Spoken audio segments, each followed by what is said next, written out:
My name is Christopher Peter and welcome to another edition of the Christopher Peter Review. Your source for common sense commentary centered on facts, evidence, and data.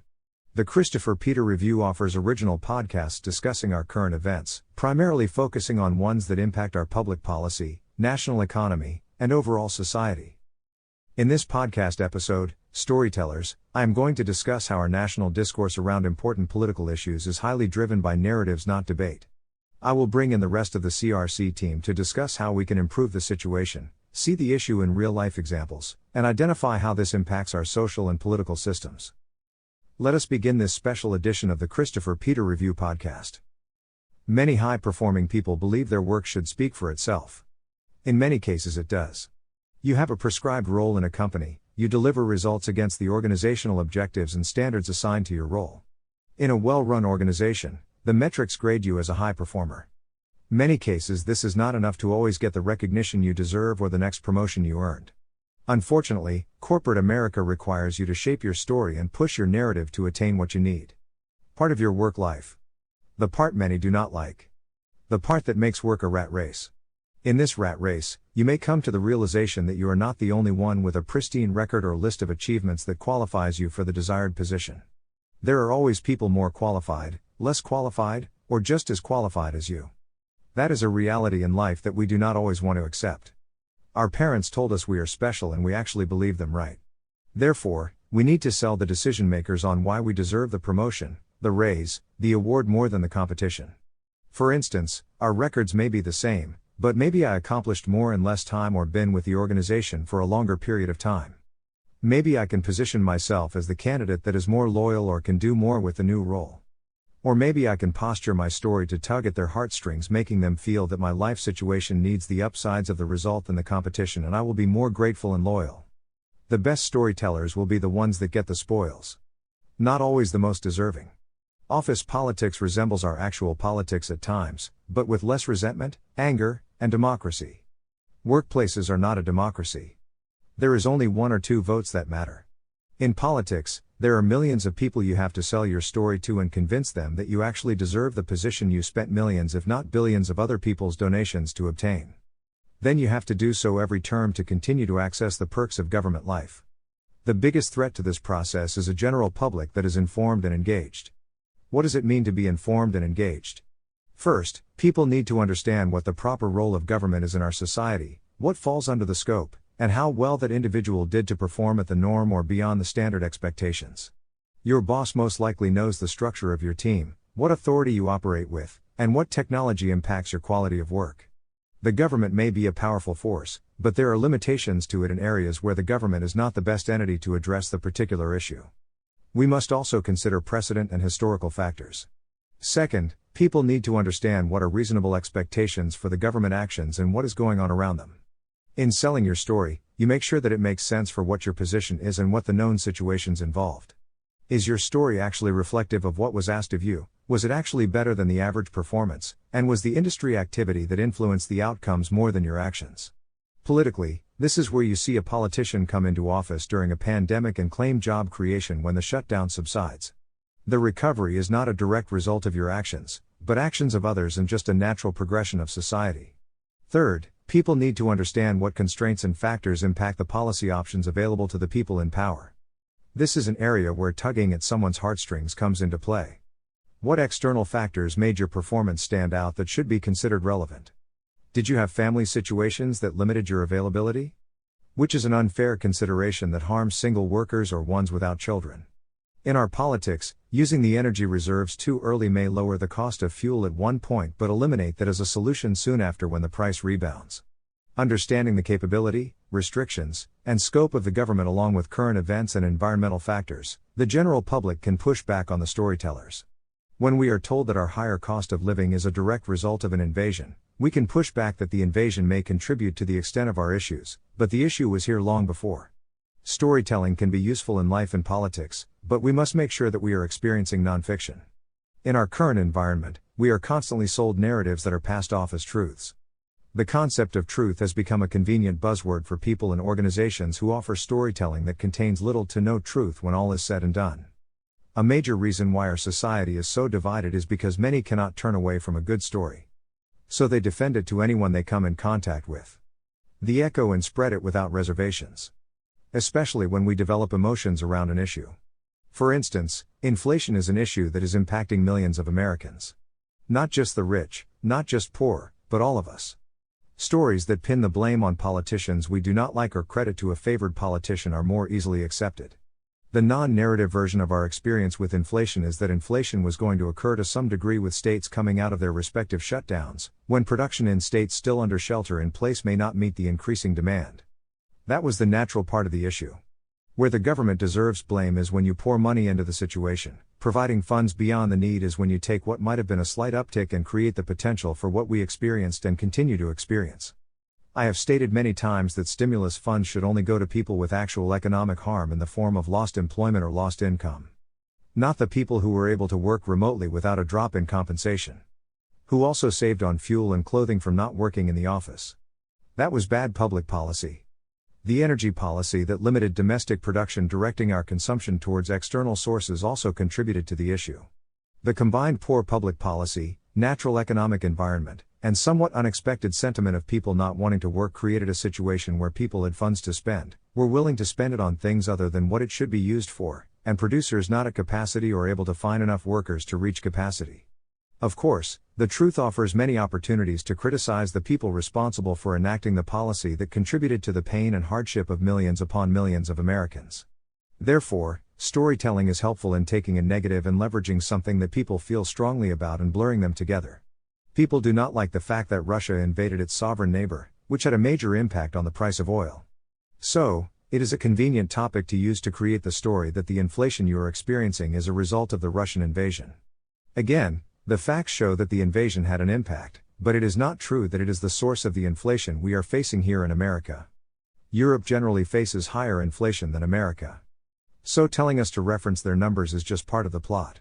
Just like storytelling helps high performers shape their accomplishments in a manner that is more palatable to decision makers, it also is an effective tool for underperformers to use in shaping their shortcomings into narratives that shifts responsibility or attempts to reduce the real impact of their failure to deliver on their promises and truly earn their compensation. This is why we see people blame social media for their failures in governance. Blame the people for policy failures. And blame inanimate objects for the decisions made by people. The audience needs to be able to discern what is fact and fiction. Some determine fact and fiction based on their emotional attachment to the messenger, which is a naive approach. Good people sometimes say bad things, so the appearance of character is not always a determining factor. Just like on social media, there is no one who airs their dirty laundry or negative stories. Great time on vacation. Sunny and fun. Not mentioning the times it rained on your plans and bouts of diarrhea that ruined days. Just saying that emotions are superficial ways to judge the integrity, actions, and intentions of others. Some people take the go along to get along approach, where you accept the prevailing or what you believe is the prevailing opinion to not stand out from the crowd. These are the people who are afraid to stand out from the crowd. The tallest nail gets the hammer, but there is no greatness in doing what everyone is doing. Much of the content we see on television news broadcasts and even our newspapers are presented in a manner with a narrative in mind. There are angles to shape how you feel about politicians, topics, issues, and events. Even the publications that have what passes as quality journalism in today's era will use headlines to market how people feel about certain topics. As many people know, readers tend to skim news material and not always read the full article. I think many times people are afraid to expose themselves to content or information that contradicts strongly held principles or beliefs. People are not willing to risk being disappointed. This is why we see people susceptible to stolen election narratives like Russia stole the election or Biden rigged the election. There are people on both sides of the political spectrum who believe these narratives rather than accepting the results of a fair and free elections. In our politics, we need to be able to shake the hand of the victor. Does not mean you have to accept their policy beliefs or support them. You can still hold them accountable and oppose their agenda, which is a staple of our political system. But, I think we should realize that questioning their legitimacy without clear and concrete evidence or fabricating evidence is against our democracy's best interest. There is a great level of storytelling used in this regard, either pushing the narrative or opposing the narratives. My call to action or ask is for the audience to take time to look beyond the narratives and see the truths behind the important issues that face our society. Many people I come across can name stats of their favorite athletes or teams, but are not aware of who their local political leaders are. Sports is for entertainment, but politics impacts our lives, economic outcomes, and general well-being. We cannot be disappointed if we willingly sat around and enjoyed a story of falsehoods and not spoke up. Now, let us bring in Jennifer for more on this topic. My name is Jennifer Smith and welcome to this important podcast episode. I think storytelling is an important avenue to transmit complex information in a manner effective to a particular audience. In general, people do not respond well to simply listing statistics or charts. Storytelling is needed to bring context to why the topic is important and how it can impact your situation. For instance, if you tune into your local news broadcast, hearing the anchor read out that there were 5 car thefts today would not have any impact on how you felt about that stat. You may not like it, but there is no sense of urgency created. Now, they may add there were 5 car thefts in this specific neighborhood and here is something about the victims of this theft. Then you are more likely to pay attention and connect with the topic. If you reside in that neighborhood, you know that you need to be more aware of what goes on around you or more sympathetic if you know the victims. Sometimes simply sharing something in common with a victim or person in the story will create a connection. So, there is a need for storytelling in the media. Just like anything in our society, the person doing the storytelling will play a large part in determining whether it is being used for good or harmful purposes. We have spoken about this in the past about how it was easier for our political leaders or other high-profile people to storytell and shape narratives with general ease. Thanks to the invention of social media, people can more easily push back, question, and poke holes in these narratives in a manner that makes us take deeper dives. For instance, people close to the subject matter can bring forward evidence, facts, or data that storytellers are withholding, suppressing, or distorting. So storytelling is much harder in a more cynical society. Just like pro wrestling, where many talk about how different wrestling is today than in the 90s or early 2000s because fans can take pictures of you outside the ring and post it to social media. Fans see you outside of your character on television. In our current political environment, I think the quality of performers is also much different now than in the past. Trump was such a firebrand that he made people respond with immediate rejection. In Biden, he comes off as incompetent and lacking capacity as he simply states known lies and struggles to sell the story he is telling. The number of times he struggles to keep it together makes it really hard to believe him because we know he is from the generation of politicians that believe that you say something repeatedly and the public will eventually believe it. A lie repeated will take the place of the truth in their minds.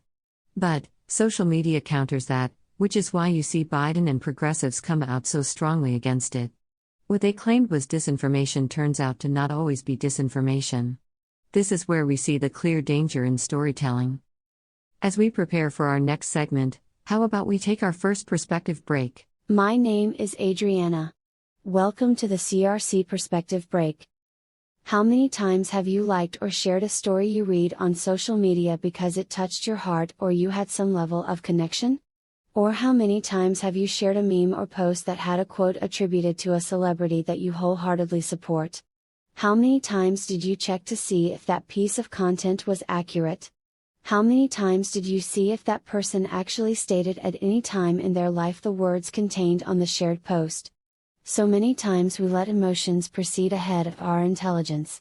We know we cannot believe everything we see on television, but social media is different, right? Effective storytellers can make quick emotional connections that are based on truth, and some may not be so accurate. In our current environment, the audience bears the burden of determining what is true and what is a narrative. We should not believe every story unless facts, evidence, and data corroborate the position. Our goal is not to make you overly cynical of everything, but to make you aware that there is good reason to second guess things we hear each and every day. A story told may be entertaining or likable, but it might not be one that we want to base important life decisions on. Now, back to your regularly scheduled program. I like that you brought the social media aspect into this conversation. Setting aside the politics of our gun issues, there is a similarity in how we currently approach speech in America. In regards to gun violence, the gun owner or possessor determines whether the gun is dangerous or not. The vast majority of gun owners are not dangerous. Yet, there are people who oppose any form of gun rights. In regards to speech, the speaker determines the intent of the message and its impact. Speech in general is not dangerous, harmful, or disturbing. The speaker decides whether to exploit their freedom of speech to make distasteful speech at times. In the same regards to gun rights, Speech should be protected even if it can be used in malicious ways. Many people feel speech is under similar attacks in society. Do you agree, or am I storytelling to a degree? I generally agree with the sentiment because many of our constitutional rights are under attack. By constitutional rights, I mean the ones that are actually in the text of the Constitution. Many people have bought into the narratives that guns are bad and there is no situation where a person would ever need a weapon. In America, we have a great level of cultural diversity, but we also have a great level of diversity in how we live. Many people live in remote areas where police are not responding to stop a crime but simply to record the event and remove any bodies. These individuals rely on the ability to defend themselves. In many cities, we see that law enforcement is no longer as effective, readily available, or responsive, so there are more situations where self-protection is reasonable. Now, we do need to prevent guns from failing in the hands of bad actors, organized criminals, or the mentally ill. But, there is no real justification to eliminate the rights of law-abiding citizens or create undue burdens that essentially restrict the rights of these individuals. In similar manner, politicians want to restrict speech not because it is harmful, but because it counters their messaging. As you mentioned earlier, people use a hot topic to help sell a story. For instance, we all wanted the pandemic to go away, but I do not believe that people should have the voices silenced if they had real objections or concerns with the vaccines or being coercively forced to take an injection that is proving to not live up to the messaging that was protected by the silencing of the objectors. We all supported the idea of getting vaccinated as a means to prevent the worst-case scenarios of infection. But, there was a silencing of people who did support it or who pointed out that you could still die, which is true and was always true. Vaccines are helpful in preventing the worst effects of infection, but there are many other factors that may lead to vaccinated people dying from the infection. The real problem was the original messaging overpromised rather than giving the real reason why vaccines are important and what happens over time in regards to declining infection rates with a vaccinated population and lowered death rates related to the infection. Instead, the storytelling was pushing the vaccine as a panacea that provided a sphere of protection from infection and death and then proactively attacking anyone who countered the story. Silencing what they described as disinformation was also used to silence opposition in the political realm as well. While you are storytelling in a sense by raising the gun issue to highlight this point, I agree that there is an attack on our freedoms in a similar manner.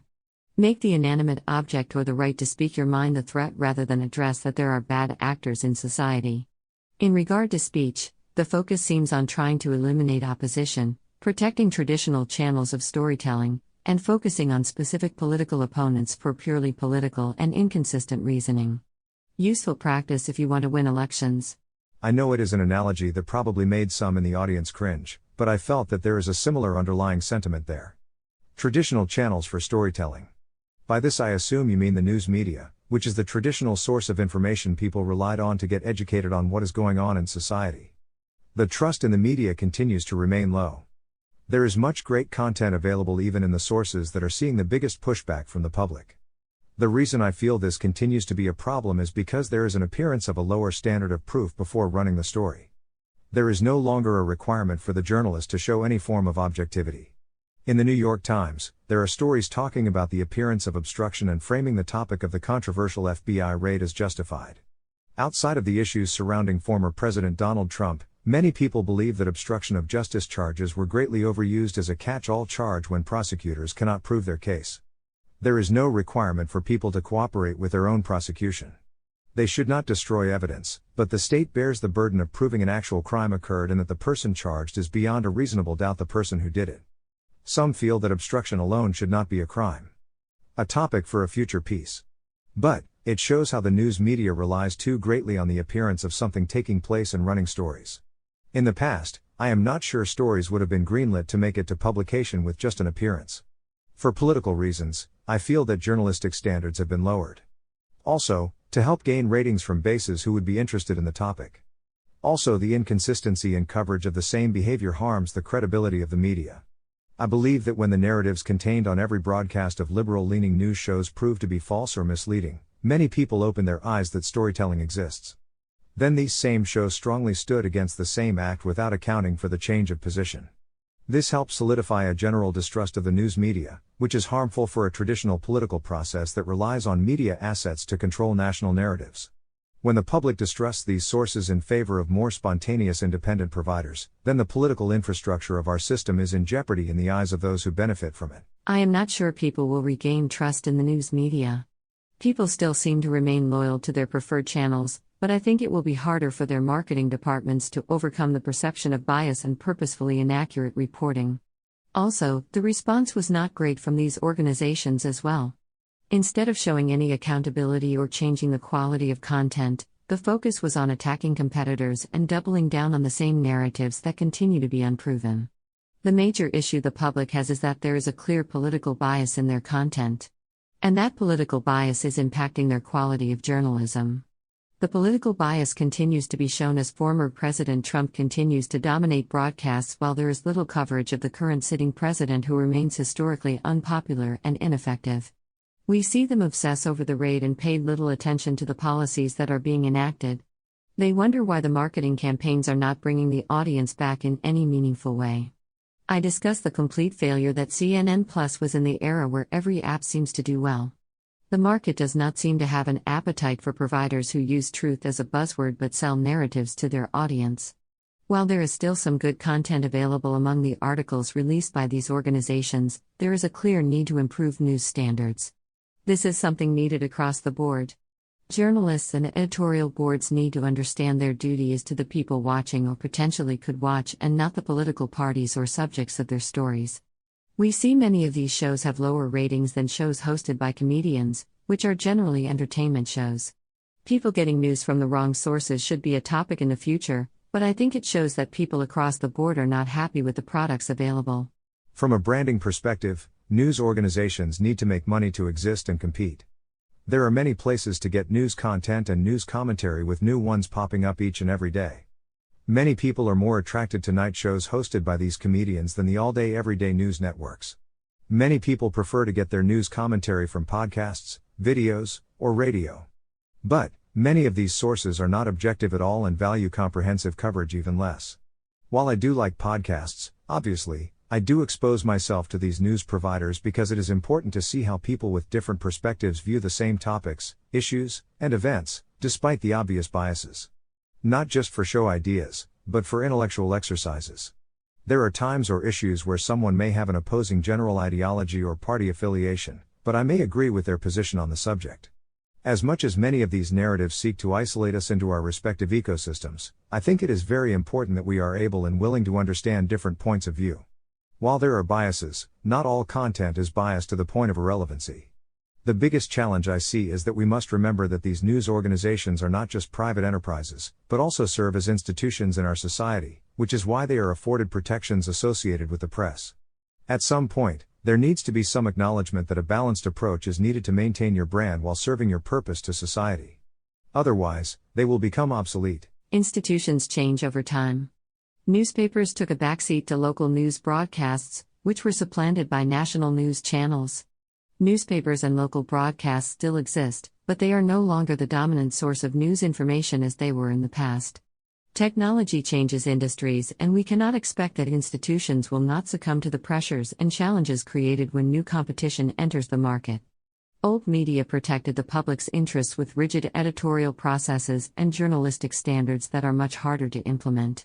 Especially in the current age of social media, cable news, streaming news content, news information and entertainment content, and other avenues for consumers to obtain news information. There are news journalists and now news commentators. The standards for each are not the same, which allows commentators to publish faster than someone who has to have vetted sources.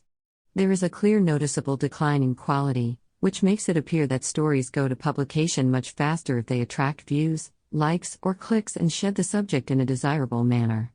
If news organizations do not adjust, they will lose out to new media like podcasts. Fax machines used to be a great method of sending information instantly. Even came with confirmation. Now, people find it much more suitable to use email or messaging programs. Times change and technology shifts how we do things. The media is no exception. They will just expedite the process if they continue to prove untrustworthy. Thank you, Jennifer. I have a strong feeling they may not adapt soon enough to avoid losing the market. Before we move to the next segment, let us take our final perspective break. My name is Jose. Welcome to the CRC Perspective Break. Trust in the media is at an all-time low. A major reason why people do not trust the media, besides the politically biased content, is the storytelling that is passed off as reporting. But, bias in the press is not a new phenomenon. Storytelling is not new either. Not sure how many members of the press during the colonial times gave balanced coverage to the British point of view or validated the sovereignty of the Confederacy. The press throughout time has always had some level of activism. The press used storytelling to rally support for our independence. Used storytelling to sell their call to action moments to the general public to spark a desirable response. The problem with the modern-day version of activism in journalism is the clear lack of facts, evidence, and data to prove their claims, which makes the call to action simply a politically motivated stunt. In modern-day media, our media pundits advance narratives that seek to influence how we view politicians, political parties, other nations, certain types of people. We have seen so many people regurgitate debunked narratives advanced by modern-day media. Storytelling can be a double-edged sword in our press. Not every story is the complete story of the abridged version.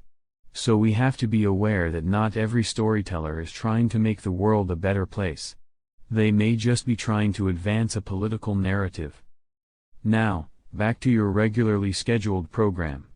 Now, we welcome Brad Sterling to the podcast to discuss recent current events. My name is Brad Sterling.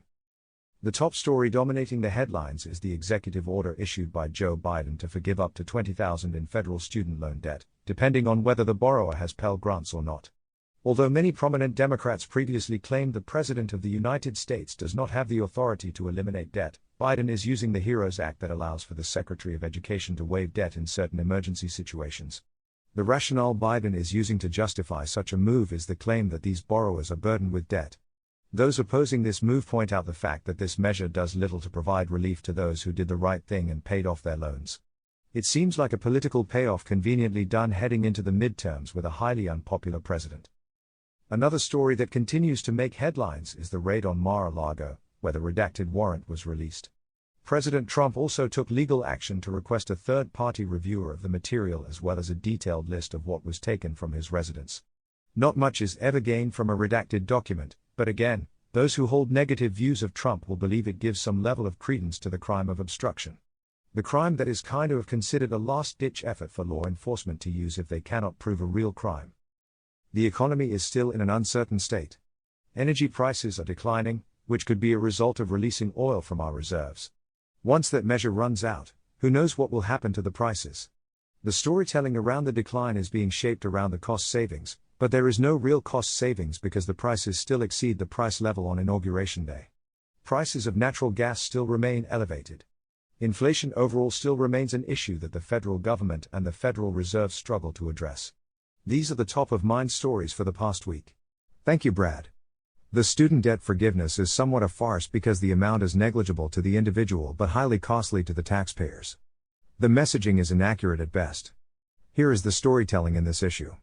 College-educated workers were less likely to be working in a field that was economically impacted by the pandemic than non-college-educated workers. Yet, no one is giving them 10 to 20 grand to reduce credit card payments. But, they will bear responsibility to repay the $500 billion that it cost to provide federal student loan relief. Additionally, many people are unaware that students tend to borrow above and beyond the true cost of attendance. Many borrow the maximum to ensure a comfortable lifestyle during college life, excluding the need to work. This drives up the balances, which will be increased by interest. This does not do anything to address the real challenges with the skyrocketing cost of college, which will be a topic of a future episode. Not good policy and one that could impact inflation. Not in a good way. I agree that this is not good public policy. But, a simple political ploy to boost support amongst the base that does not want to repay loans they incurred out of their own free will. The stat that we came across that was quite troubling was the percentage of borrowers that did not make any payments during this freeze, which is a bad financial practice. If you paid simply the principal amount owed in each payment, you would reduce the interest paid considerably since the loans are not accruing interest while in deferment. But, many were probably hoping that they would at least get $50,000 taken off their loans. The narrative connecting student loans and the pandemic is not the national emergency intended by the HEROES Act. But an autocrat might want to dictate that you see it that way. Also, the more we know about the search, the more it seems overly political and an overreach by an administration that continues to live in the shadow of their predecessor. Another story, not so recent, but applicable to our topic, is the Inflation Reduction Act, which will do nothing to reduce inflation in any meaningful way. Renaming a climate change bill that redistributes funds to pet projects does nothing to help with inflation. Storytelling to push through an unpopular bill. This is a bit beyond storytelling. Closer to downright political dishonesty. There is a saying that never let the truth get in the way of a good story. Unfortunately, politicians take this saying to heart. Storytelling is important because most audiences do not want to hear a simple outlining of facts and figures. You have to make the audience understand why it is important. But, I think it is always important to consider all aspects of the story.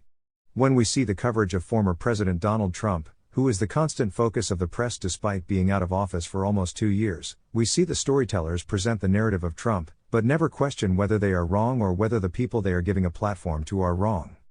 We saw people like Adam Schiff make constant visits on networks promising breakthroughs that never came.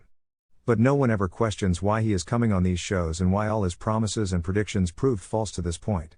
At some point, you would expect the journalist to step back and consider whether they are doing a public disservice. Our politics is devolving enough without our institutions starting to add to the issues. If our democracy is truly at risk, in the manner that the storytellers say it is, then they must accept they play a great role in the harm by not affording the people with unbiased informative content that allowed them to make their own conclusions while enjoying the complete set of facts, evidence, and data. As we close this episode of the Christopher Peter Review, we thank you for taking the time to experience this edition of the Christopher Peter Review podcast. We truly appreciate your viewership and continue to collaborate to ensure we offer common sense and informative content.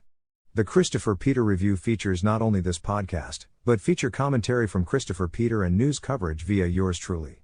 Please continue to visit the Christopher Peter Review channel at www.crcrvw.com daily for new podcast episodes, commentary, news coverage, and curated news content as well. Our focus is always providing objective common sense analytical content centered on facts, evidence, and data. We leave the partisanship and political hysteria to other sources. Thank you once again for experiencing this podcast episode, and we will see you next time.